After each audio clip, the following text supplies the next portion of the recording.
Before an American Revolution can occur, before the dream of independence can take shape, a new man has to be born, something called an American. But who was this man before he became an American? Me? I'm a New Yorker.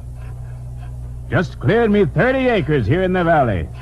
Virginia joined with the other colonies? Joined together against the Crown? Well, that's absurd. Here in North Carolina colony now, we know how to enjoy life. On my recent trip through the southern colonies, I was appalled to discover that cards, dice, the bottle, and horses seem to engross the populace much of the time. Those in the North, they're just too, well, they're not like us at all. It's hard to believe we came from the same sauce, so to speak. Don't give tuppence what goes on in Boston or Philadelphia. A real man has never intended to grub away his days. Nasty little gray men. And they're women. Why, their embroidery is so crude, and they don't even know how to dance. It is so pleasant to be back once again in the cultural center of the colonies, Philadelphia. No, I'm a North Carolinian, and the less I have to do with the other colonies, the better. I'm a New Yorker, loyal to the Crown. That's that. Nasty little gray men. Don't care what goes on in Georgia. Nasty little Maryland. gray men. Don't care Virginia. what goes on in Georgia. Down here, we know how to Maryland. enjoy life. Virginia. Cards, Down here, we dice, know how to enjoy horses. Don't life. care what goes on in Maine. Down here, we Dice, know how to enjoy horses. life. They don't even know how to dance. What made them Americans? What happened in the years just before the Revolution? Perhaps some things change a man without his knowing it. Perhaps the land he stands on makes itself felt, seeps into his boots and makes itself felt. Slowly, through the alchemy of circumstances, the American is forming. A black woman in one of the southern colonies talks about her cooking. Poke salad. Why, that's a bowl of wild greens. Turnip tops, cresses, dandelion, all them things. 'Cause we like cooked turnip greens, too. And with 'em, always corn. Some kind of corn. Hominy, hush puppies, corn dumplings, corn pones. They say corn was here when we all came. Was here even before the white folks, too. Well, now, I reckon we all got a little corn in us. Corn picked sweet and shucked and boiled immediately. No, not in an hour or two, but right away. That's what my men like. A Yankee woman in New England talks about her cooking. And cornmeal mush at dawn before the plowing starts can carry 'em till mid-morning, especially if there's a little pat of butter and some maple syrup in the middle. And the old grains? Well, look at my chickens there. They're corn-fed, and you don't see chicks like that in England, now do you? Slowly, the American is forming in his hopes, his speech, his tastes.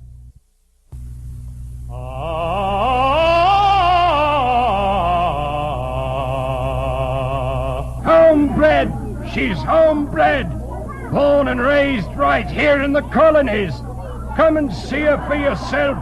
Right this way, please. See for yourself. She's homebred. She weighs 825 pounds. Only the colonies could produce such a hog.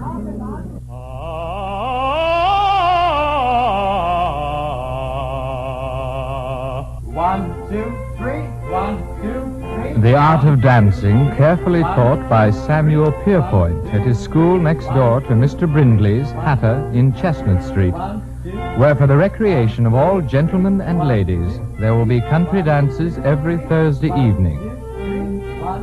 Likewise, he teaches small sword.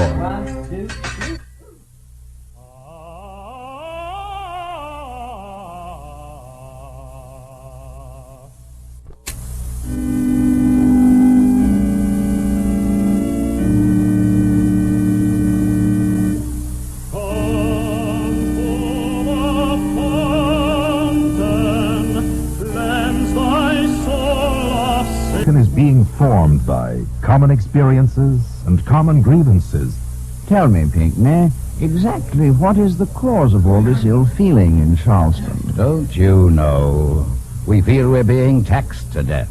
First, Parliament passed the Acts of Trade and Navigation, and now this latest, this Revenue Act. But the money collected will help defray the cost of defending and protecting His Majesty's dominions in America, namely you. But as a loyal subject of the Crown, I feel I must warn you. You are beginning to tread on dangerous ground. How is that? You're trying to change our drinking habits. Imagine a customs duty of £7 per double hogshead of Madeira wine. And as an alternative, what do you offer us? English port. Ah! Oh, I say. Common experiences and common grievances in the North. That French and Indian War cost Great Britain a great deal in both blood and money. A war debt of £130 million. Now, who's going to pay for it, eh? Since the war was fought in the interests of the colonies, it seems only just that they... In the interest of the colonies? In the interest of the Crown, you mean? Oh, what's the use?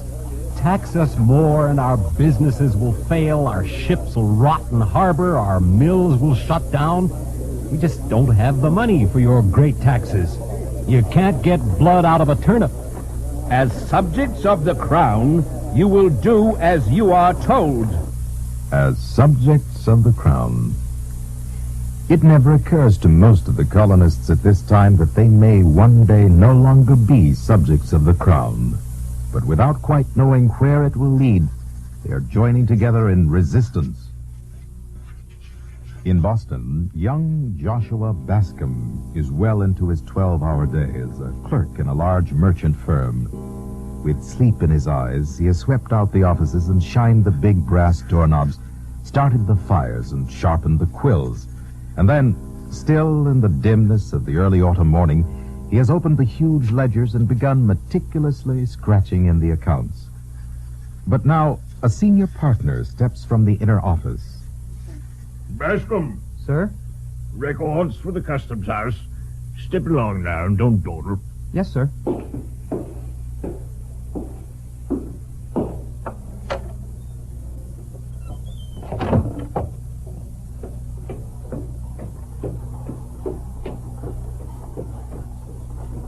As he leaves the merchant house, Joshua moves along the street with a brisk and businesslike stride. But as he gets out of sight of his employer, his walk loosens, his arms swing a bit more freely, and he sniffs the morning air, enjoying its salty tang and the smell of codfish that lingers around the wharves of Boston Harbor. He reaches the long wharf, and looking out past the pilings, he sees a swarm of sailors off a newly arrived merchant ship. They carry their sea chests and their bundles, their monkeys and mattresses. Moving along the wharf, Joshua sees a friend of his, an old sailor, now landlocked, who spends his days sitting in the sun, dreaming of Madagascar, Calcutta, Zanzibar. Good morning to you, Patty. Good morning yourself, young Bascom. She's a pretty ship. Aye, she's a beauty. The Leopold out of Bristol, loaded with linens, woolens, dry goods mostly. Well, then maybe she won't be here long. It's the boycott I'm referring to. Do you think it'll work, Patty? Well, I can tell you that right at this minute there are fine Boston gentlemen doing without their Madeira wine and their laces and ruffles, and their wives without their fancy dresses because of all these British taxes. But do you think the people here in Boston will really keep on doing without like that? Joshua, Boston men have always been an ornery lot. Been fighting for free seas as long as there's been Boston. There'll be real trouble here if old King George don't let us be. Maybe you're right about Boston. But what about the other towns in the colonies? Do you think all those other people will refuse to buy British goods because of the taxes? I don't know about that, Joshua. All I know about is Boston. Don't know what those others will do. Not at all.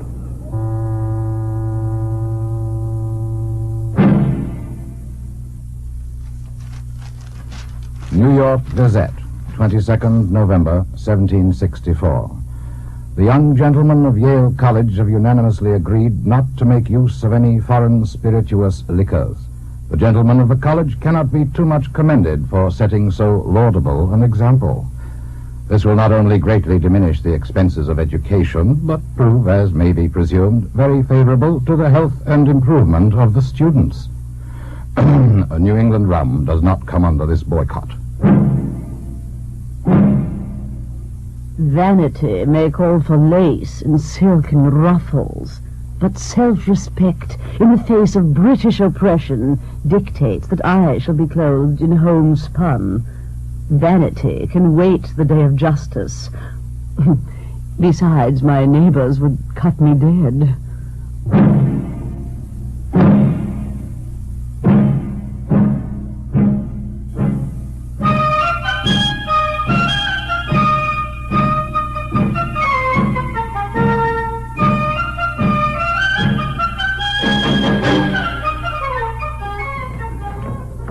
In a large home near Williamsburg, a group of Virginia aristocracy gathered together to dine and to discuss the current situation in the colonies. Out in the kitchen, last-minute preparations are underway for serving dinner in the grand dining room.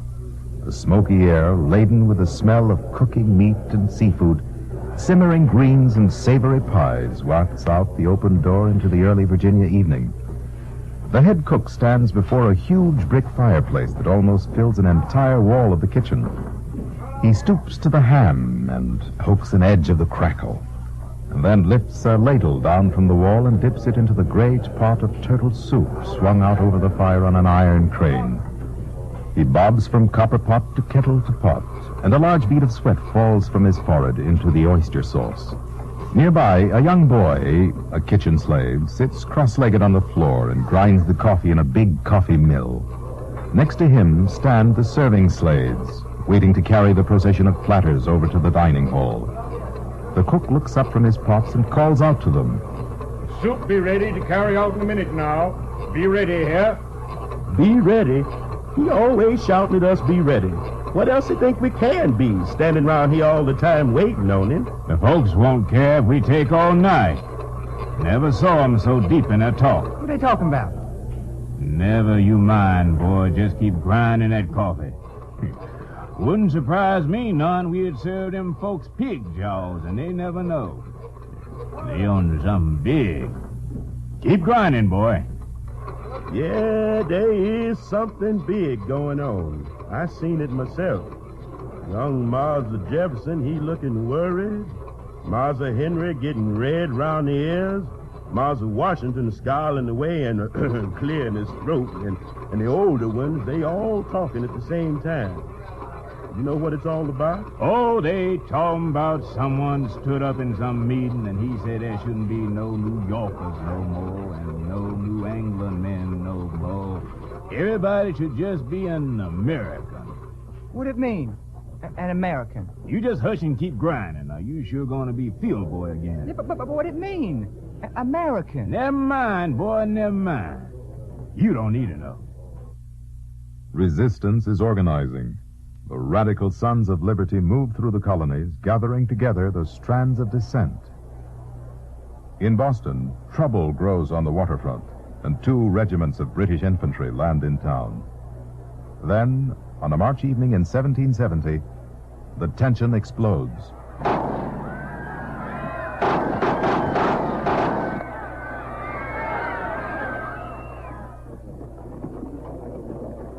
Listen, I'll tell you what happened. Those soldiers waving their guns around, an insult to every man in Boston. What rot! Radicals filling people's head with rubbish, calling it a massacre. A riot, plain and simple, that's what it was. I had this from Captain Preston himself, so I know whereof I speak. Peaceful citizens shot down in cold blood. A lot of unruly boys and rough seamen with nothing better to do than cause a ruckus. Peaceful citizens. Throwing rocks and sticks. Did your radical friends tell you that? Crowd attack soldiers, naturally they'll be fired upon. In cold blood by those lobsterbacks. Lobsterbacks? You're speaking of Crown regulars, sir. I'm speaking of a group of bloodthirsty pigs. We won't forget this massacre. 5 men were shot. I wouldn't exactly call that a massacre, would you? 5 men? One of them a black man? Well... And now I'll tell you how it really was on that March evening. I am Crispus Attucks, dead since that day. What happened?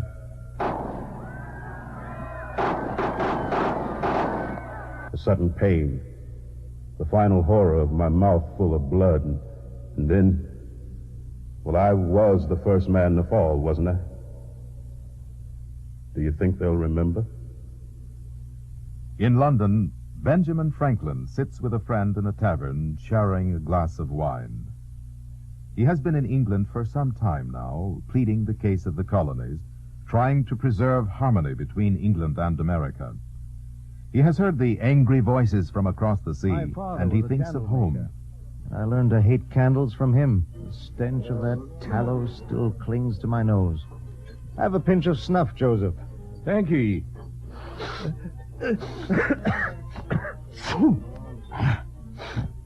Yes, I learned from my father to hate candles, and I learned from my brother to hate tyranny. Tyranny, Ben? I was apprenticed to him when I was 12. My brother James, you see, he was a tyrant. But what does all this mean? Oh, nothing in particular, except I suppose that you could say we learn to hate some things and love others as we go along, depending on our experiences. Even in the colonies? Especially in the colonies. And who taught you about electricity, my friend? Ah, the sky, my kite, and my curiosity. Those three were near the death of me once. Flipped me flat onto the ground, dead to the world for hours. Back in Boston, the next year, on a cold, drizzly December night, an upstairs window of a white frame house is cautiously slit open. Something that looks in the darkness like a thick gray snake slithers from the window to the street, and then a boy comes sliding down. When his feet touch the ground, he runs along the cobbles and around the corner and blends in with the other shadowy figures slipping noiselessly down the street. Peter, over here. Otis, thought I'd be late. Old man Gray locked me in. He's a proper grim old Tory, all right. How'd you get out? Out of my bed clothes. Slid right now. Did you now? Wouldn't have missed this tea party for anything. Look at Mr. Hancock up ahead. Where? Which one? The one in all the feathers and the blue paint. What a sight. Boys, be quiet. This is sober business we're on. Overboard she goes, my boys, heave-ho, where darkling waters roar. We love our cup of tea full well, but love our freedom more. With a ring-tum-ding-tum, fa-la-ling-tum, love our freedom more. With a ring-tum-ding-tum, fa-la-ling-tum, love our freedom more.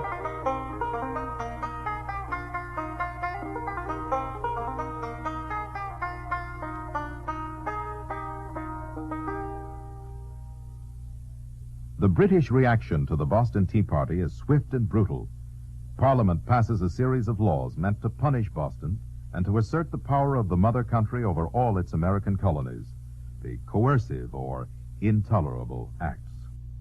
The Boston Port Bill, closing that port to commerce until compensation for the loss of its tea has been granted by the inhabitants of the town. Government and Administration of Justice Acts to regulate the government of Massachusetts Bay, whereby the provincial council is made appointed, as in other royal colonies, in uninhabited houses, barns, or other buildings that are more suitably located than barracks for the particular purpose in mind.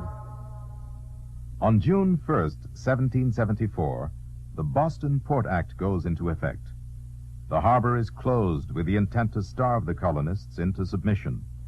The wharves fringing the waterfront stand deserted.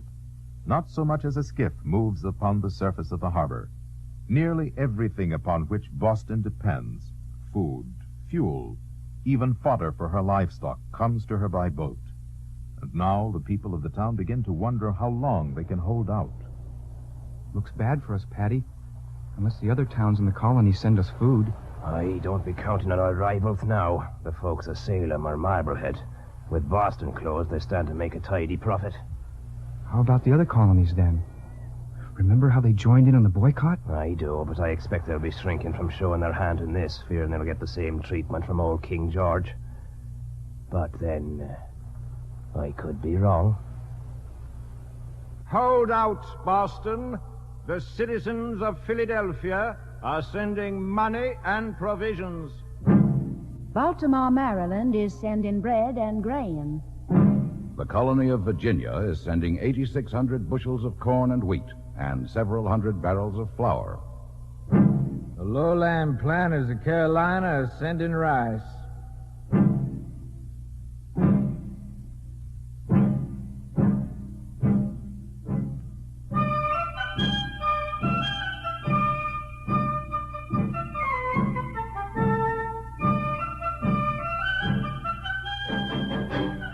And while provisions are flowing into Boston during the summer of 1774, colonial leaders throughout the colonies are deciding it is time for them all to meet together in a general Congress. The first Continental Congress is planned for September 5th, to be held in Philadelphia. One of the delegates must cross the sea from London itself. Ben Franklin says goodbye to his friend. So you're going home, Ben? Yes, going home. Hand me that little case there, will you, Joseph? Going home a failure, one might say, and plenty will. I could make a dandy stove and bifocals and electrical batteries and all the rest. But I couldn't keep a lot of stubborn fools from stepping on each other's toes. I think the forces at work were just too much for you. This idea of independence, it was bound to come. Perhaps you're right. You're sure you won't stay with us, Ben? Dear Joe, how could I stay in England at a time like this? After all, when all's said and done, I am an American.